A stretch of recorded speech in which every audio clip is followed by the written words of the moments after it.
And greed sounds so evil. Like no one will say, yeah, I'm a greedy person.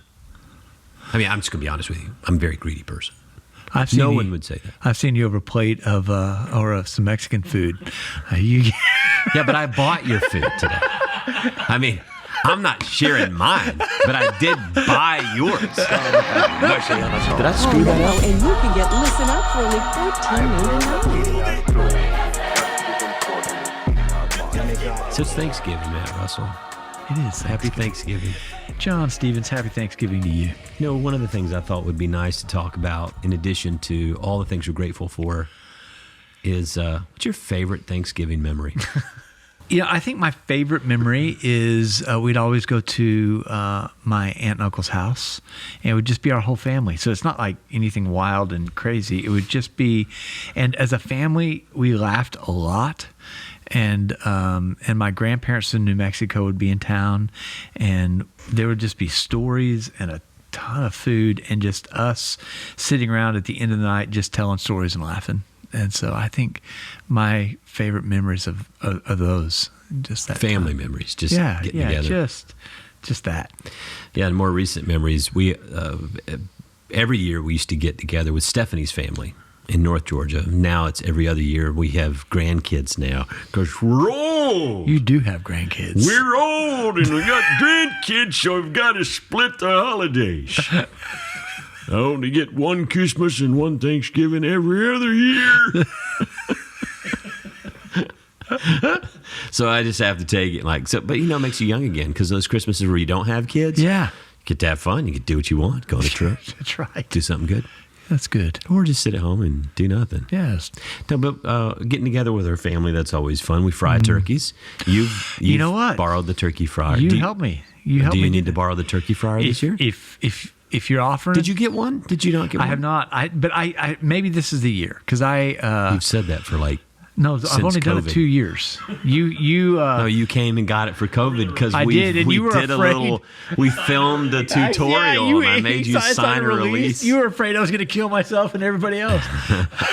You know what I did? That the year that you taught me how to do that, I got just a pack of the small chickens, and I test drove them with the small chickens. Dude, that was legit. It's very good. That is a legit way of cooking some meat. Once you go fried turkey. No, I mean, seriously. You'll never go back. No way. It's just too good. It's good. Well, I'm glad it could help out. But if you need to borrow the fried turkey, I don't think we're frying turkeys. If we are, it's not probably till the weekend. Okay. So probably on Thanksgiving Day, we're supposed to go have, I think we're having a British Thanksgiving. Why would you do that? My son-in-law's mother is going to host us, and she's British. She's from England, so. Bangers and mash, is that what I don't think they do Thanksgiving in England. They do not. So they kind of, yeah. But they do mashed potatoes and peas and stuff. So my daughter's like, can you bring all the fried, greasy stuff? And I'm like, oh, yeah, we can do got that. you covered. We'll Americanize this thing.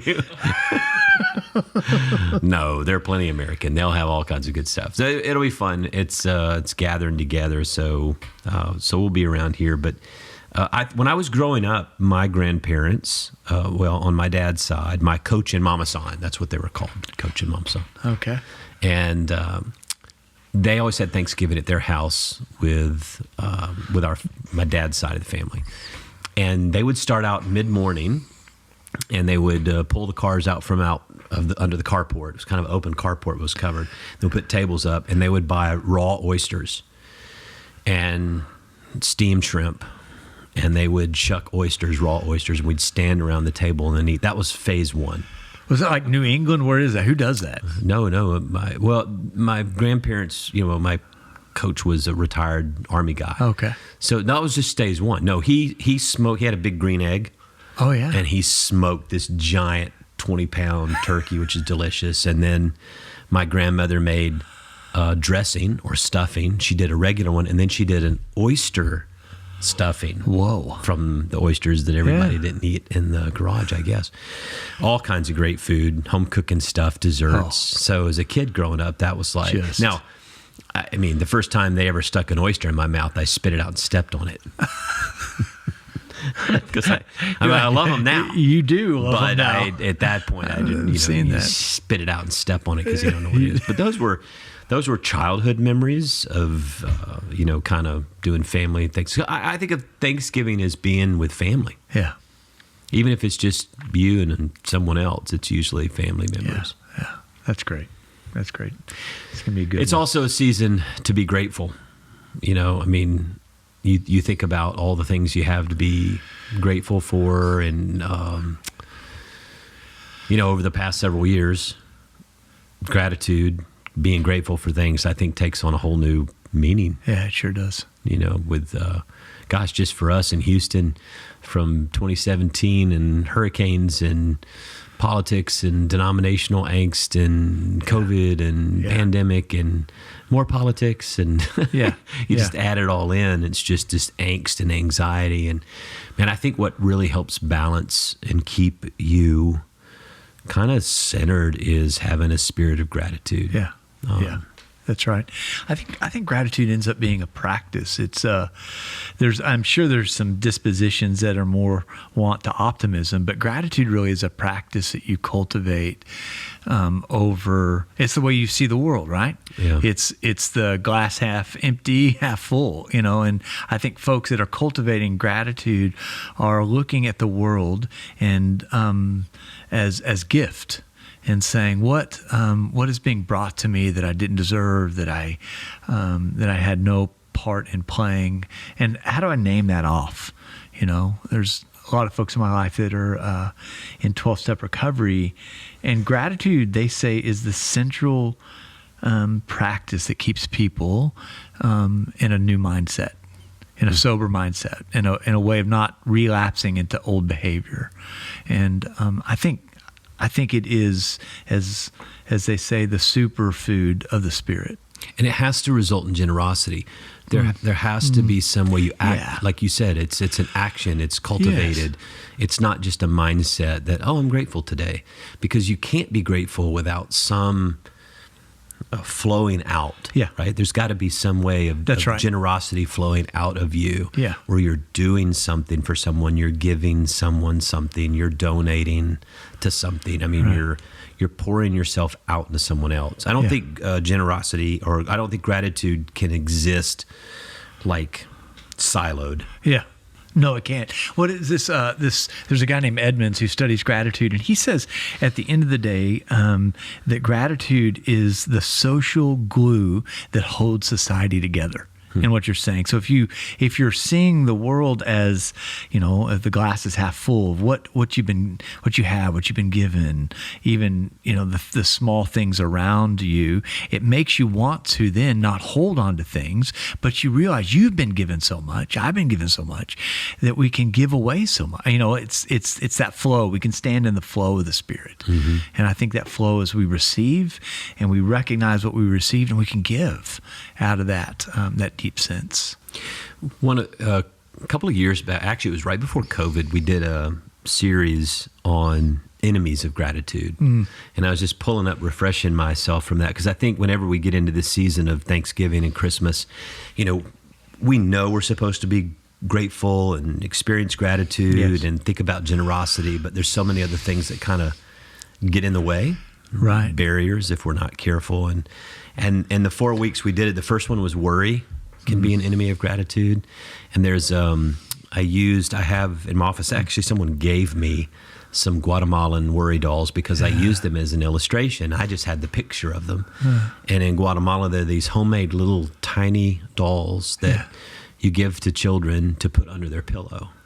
And the idea is, it's an old Mayan cultural thing. And so the children are instructed, and before you go to bed, you tell the doll about all your worries, your sorrows, and your fears. And then you hide the doll under your pillow. And then the child literally sleeps over their worries. And the next morning, either all the worries or sorrows have been taken away by the worry doll, or the doll has given the child the wisdom to deal with the worries. Yeah. It's such an ancient cultural practice, but I'm thinking, man, that's how many of us sit awake at night worrying about our stuff instead of whispering it to something and sticking it on the pillow and sleeping over it. Right. Which is a practice, I think, about getting that stuff out of you.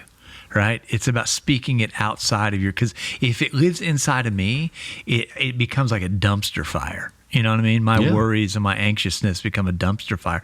But if I can speak it out, even to a worry doll or to better you, then I'm sharing that outside of myself, and there's another way forward. Well, you think about all the modern psychology of sharing that, getting that, like modern therapy, psychotherapy, and counselors. Yeah. And here you have an ancient society, the Mayans, that kind of knew you've got to get it out. You got to speak it out. That's right. Into something and kind of sleep over it. Yeah, that's good. That helps you process it, kind of be over it. And in Philippians 4, Paul says, don't be anxious for anything, which I always think it's great in the Bible. Jesus and Paul say, don't worry about anything. Yeah. Don't be anxious. It's like, that's easy for you to say. I mean, you're Jesus. So, what do you have to worry about? And you're Paul. Besides death and, being hung upside down on a cross, those things. Yeah. But I wonder, though, if the way we hear that is not, there's nothing to worry about, because there is things to worry about. It's that we stand in a larger field of God's grace, right? So my worry makes me very myopic. It takes the wide panoramic kind of God's grace, and it just focuses it down to all the things that are going to go wrong. And I think when Paul and Jesus talked about not worrying, they're like, hey, take the backward step so you can see that you're standing in the grace of God. You're standing in a wider field. What's interesting, when I preach the sermon, you did the word study on the word worry that Paul uses in Philippians. And the word is merimna, which is a root of merizo in the Greek. The word literally means to divide, to separate, or to split apart. Wow. And so a part of something that's separated from the whole. Yeah. And so that's what the impact of worry and anxiety has in our lives. It's a sense of being fractured, divided from ourselves, from God, from others, to be distracted or scattered, or to be pulled in different directions. And what's interesting is the word that Jesus, when he says, peace be unto you, peace, the word in the Greek is eirene. And the word eirene at the root literally means one, quiet, rest, to set at oneness again. That's good. So you think worry is dividing and scattering you, and peace that God brings is to make one again. So what if the bridge back from being divided into oneness is gratitude? What if that bridge back to that space of being in the wider field of God's everything is gratitude? What they say about gratitude is that first of all, it's seeing the goodness that exists in the world. And second about gratitude is it exists outside of yourself. You have to receive it, right? You realize that the sunset, you did nothing to create. You just receive that. You realize the folks in your life that love you. You don't earn that. You just end up receiving that. Right. And so it's not when you get enough money or when this problem is over, you can cultivate it. Actually, I think it's a practice you cultivate in the midst of darkness. That's when you practice that. And that's where it comes through. And you think about one of the big things is like in recent years, like families get together and there tends to be some conversations around politics. And they start to get sideways with one another. They get fractured and divided and disrupted. Yeah. And what's interesting to me is, like, I know people who they won't, like, their families are broken now over cultural issues of pandemic or vaccines or politics or whatever it is, right? All the important stuff. All the major important things. And like it's like now they don't talk to each other. They don't meet with one another. They don't have Thanksgiving together anymore. And I think, man, that's that essence of anxiety and worry, is the separation and division and not being able to be one and focus on the bigger things that connect us, and to let other people outside of our families now divide us, or other things outside of our families divide us. It's just sad to me. I say this all the time. It's like, we'd rather be right than reconciled in our modern culture. It's more important to be right than it is to be reconciled. Yeah. I wonder if that's because we feel so alone and so afraid, right?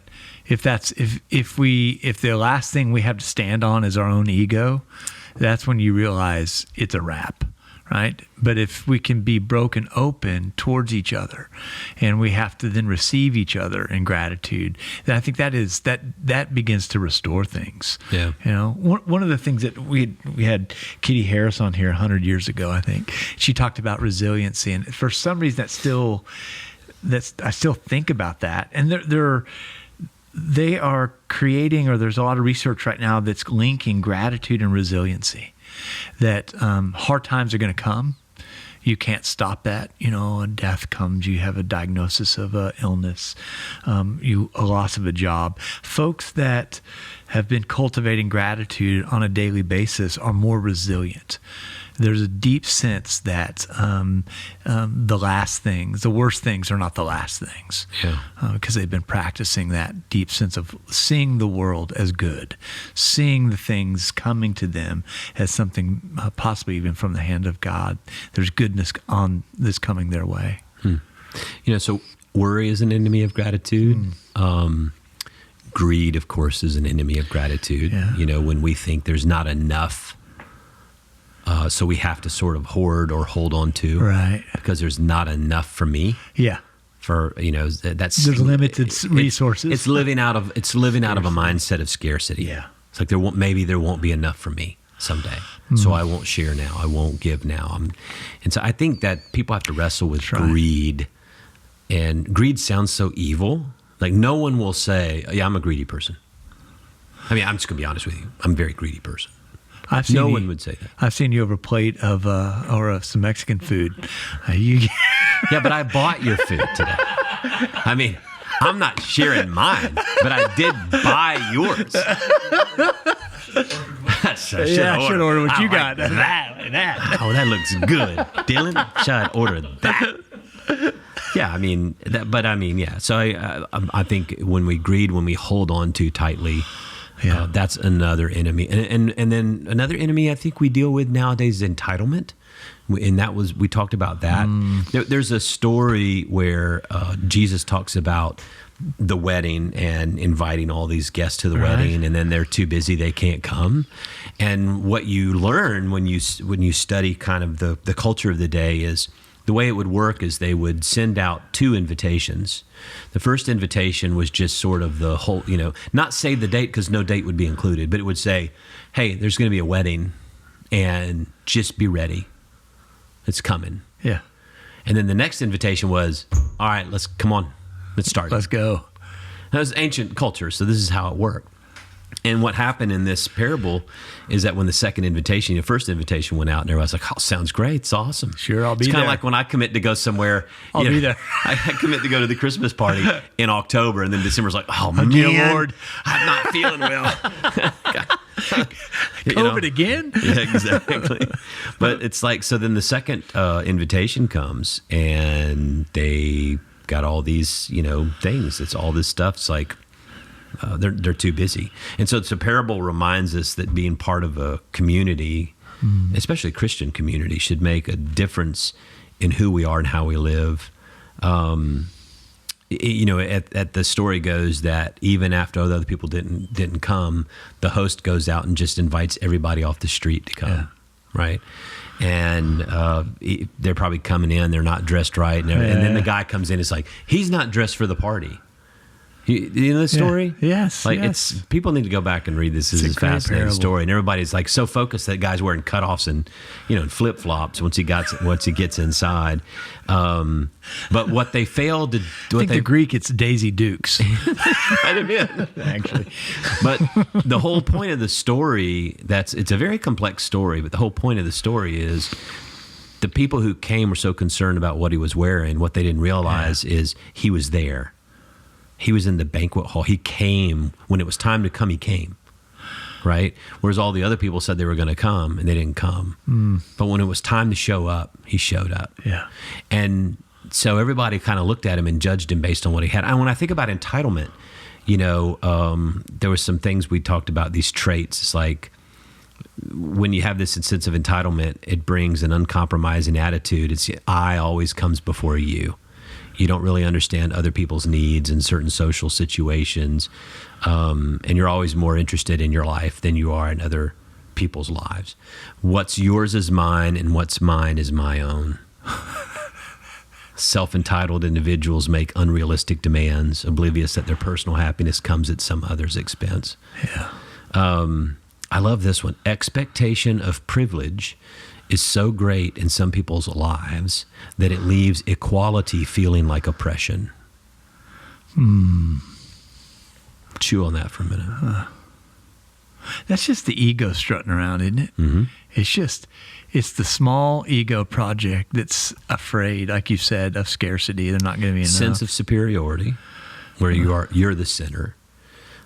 We see that in our culture now, in the United States of America, is we have a lot of diversity in this country, and some people really embrace that and love it, and some people don't, and it's threatening, right? And so I love that it's like when we have too much entitlement, equality begins to feel like oppression. Yeah.